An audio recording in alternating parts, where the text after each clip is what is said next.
অনেক সুনাম ধন্য নাম করা একজন মিস্ত্রি একটা কোম্পানিতে চাকরি করত। যখন সে বুড়া হয়ে গেল তখন সে তার কোম্পানির মালিককে বলল, স্যার, আমি গত 30 বছর যাবত আপনার এই কোম্পানিতে চাকরি করছি। এখন আমি বৃদ্ধ হয়ে গেছি, আমার গায়ে আগের মতো শক্তি নাই। এখন আমি চাই অবসর নিতে আর বাকি সময়টুকু পরিবারের সাথে কাটাতে। তখন সেই কোম্পানির মালিক বলল, ঠিক আছে, কোনো সমস্যা নাই, তবে আপনি আমাকে শেষ একটা কাজ করে দিবেন, একটা ঘর তৈরি করতে হবে।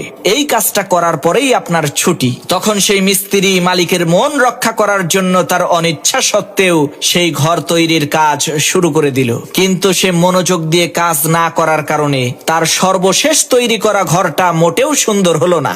ঘর তৈরির কাজ সম্পূর্ণ হওয়ার পর কোম্পানির মালিক যখন ঘরটাকে দেখতে আসলো তখন ওই মিস্ত্রিকে ডেকে এনে বলল, আজ থেকে এই ঘরটা আপনার, আমাদের এই কোম্পানির পক্ষ থেকে আপনাকে এই ঘরটা গিফট করা হলো। তখন ওই মিস্ত্রি মাথায় হাত দিয়ে বসে পড়লো আর বলতে লাগলো, হায় আফসোস, জীবনে কত মানুষের কত ঘর সুন্দর করে সুসজ্জিত করে তৈরি করেছি, আজকে যখন আমার ঘরটা তৈরি করার পালা আসলো সেই ঘরটা আমি সুন্দর করে তৈরি করতে পারলাম না।